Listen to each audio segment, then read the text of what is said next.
Hello everyone, welcome to back my channel. I hope everyone is having a wonderful day. Before starting the video, please go ahead and hit the subscribe button and give this video a thumbs up.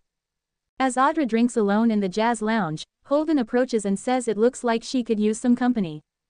She informs him that she's waiting for someone, so he should move along. He assumes she's waiting for Nate's new rival, Kyle. Annoyed, Audra tells him this is none of his business. Besides, it's not what he thinks. He starts speculating on what they could be discussing. She says this is boring. She wants to forget what happened between them in LA, but he keeps showing up and making it harder. Kyle reassures Claire. Claire and Kyle walk into the athletic club, chatting about her learning something new from her grandmother daily. Some cocky new exec at the company was trying to mansplain a real estate deal to Nikki without realizing she set it up. Claire's famished and looks around for a seat, but Kyle explains that he needs to meet Audra briefly in the lounge to go over a proposition. She doesn't see why they need to delay their date for Audra. Kyle is sure this is a sign that Audra has taken the bait and won't be able to resist bragging about what she's up to. Then he can take that information and turn it against her. Kyle's sure this is the simplest way to neutralize Audra. Claire seems unconvinced and wonders if she should tag along and referee. Her boyfriend would love that, but is sure that Audra will be more candid if it's one-on-one. That's what has Claire worried. Kyle promises there is nothing to worry about and he'll be back before she knows it. Entering the lounge, Kyle spots Audra and Holden together. When he interrupts, Audra explains they both live at the club, so it's hard not to cross paths. Holden takes the hint and heads upstairs. Kyle assumes that Holden is still eager to revive his business history with Audra. She suggests he not read anything into that. Kyle admits he was surprised by her text, especially since she keeps warning him that she will blow him out of the water. "I just love to shake things up," Audra says. She explains there is already a lot of buzz about how Vibrant could be a real game changer for the industry. Kyle hasn't been hearing it.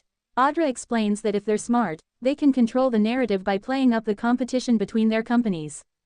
"We make it the perfume war of the century," she suggests. Everyone will want to check out the products in the battles for beauty. They can exploit their acrimonious past and be the new McDonald's versus Burger King, hiring influencers to argue about them.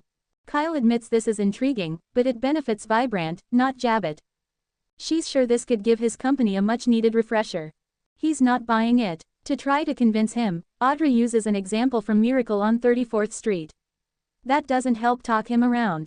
She reminds him of the Jabot sunscreen ad and his wardrobe malfunction.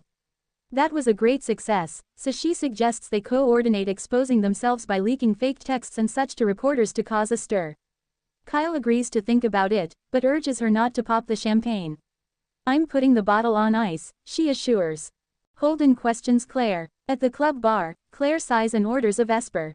Passing by, Holden spots her, and asks if he can join her. He's happy to see her drinking a Vesper. They order another one and Holden wonders why Kyle is drinking with Audra while she's up here.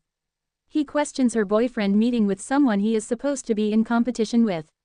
Claire says she has no idea, they keep their personal and professional lives separate. Holden asks if Kyle and Audra ever had a non-professional relationship. Claire wonders why he's so interested.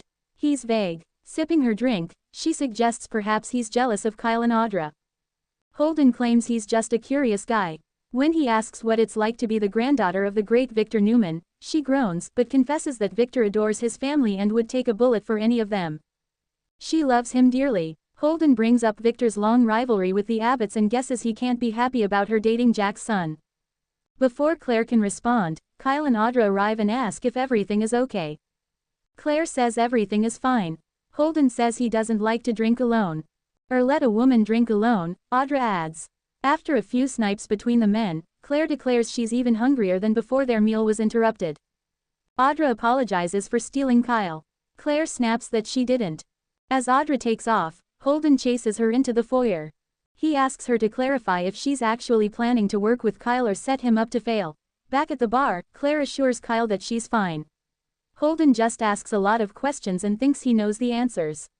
He fills her in on the idea that Audra pitched to him. She doesn't think it's such a bad idea. Kyle agrees, but he has no desire to help his ex succeed and he knows Audra doesn't want to help Jabot. Claire suggests this may have nothing to do with Jabot, and everything to do with him. Sally worries about Phyllis. Billy trails behind Sally as they jog into the park. As they stop for a breather, she says this was a nice distraction from Phyllis, but her guard is still way up with that woman.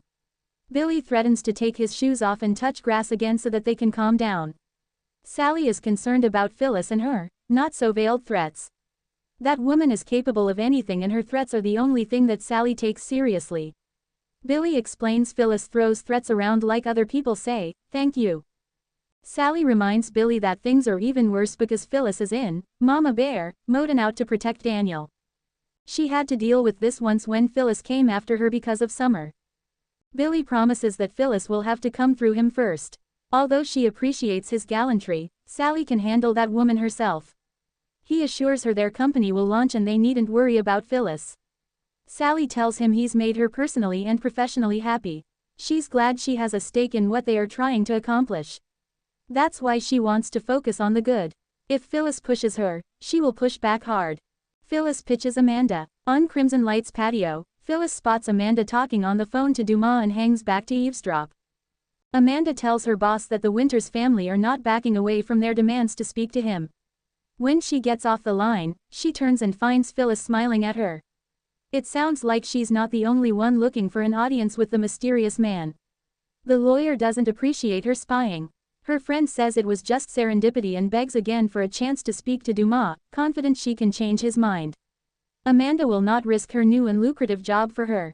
As they get a table, Phyllis asks why this Dumas guy is obsessed with hiding in the shadows. Her friend shoots back by asking why she's obsessed with going after him. "Everything I'm doing now, I'm doing for my son," Phyllis insists. Daniel needs to find some peace and passion in his work again. Amanda feels for Daniel and knows that her friend needs something to focus on too, but what is her agenda with Dumas? Phyllis admits she does have an agenda and it will blow her mind. She asks if Dumas is planning a corporate takeover of Chancellor. If he is, then she's all for it. She'd love to see Victor and Nikki fail after what they did to her and Billy. Amanda assumes that she wants Dumas to put her in charge of the company if he manages to wrangle it away from the Newmans. Phyllis feels this is achievable. Amanda thinks this sounds brazen and inspired, but she doesn't think she has a shot at changing her boss's mind. Phyllis suggests that she and Amanda do this together. They could run Chancellor and be dynamite. "Do you know what happens to dynamite when it's lit?" Amanda asks. Phyllis thinks they could blow more than mines. Amanda is happy with what she's doing and wants to remain stable. Phyllis tries to spin other ways they could blow, but this isn't convincing the lawyer, who has no desire to be the head of legal at Chancellor again. "We would rock," Phyllis persists. Phyllis slouches in her chair as Billy and Sally walk in. Sally checks her phone as Phyllis snaps at Billy for all his wellness checks, and accuses Spectra of knifing her in the back. Spreading her arms, Phyllis declares that Sally will find out that what she did to her was a huge mistake. Once she shouts that she is about to bounce back and show everyone what she can achieve, Sally snipes that it sounds like it was a good thing Billy let her go when he did. Phyllis warns Sally not to get cocky. She hasn't earned anything other than an extravagant gift from her latest conquest. "Is that the price a roll in the hay is going for with you these days?" Phyllis asks. Sally fumes. Phyllis reminds her of the price that Adam and Nick paid. Sally declares that Phyllis being single as long as she has clearly left her with a lot of steam to blow off. Billy tries to calm everyone and Phyllis keeps warning that what she has planned will blow everyone out of the water. After she swans out, Billy asks Amanda if anything is actually going on. "I guess we'll have to wait and see, won't we?" she says. Thanks for watching this video and please subscribe our Update World 24 YouTube channel for more update news.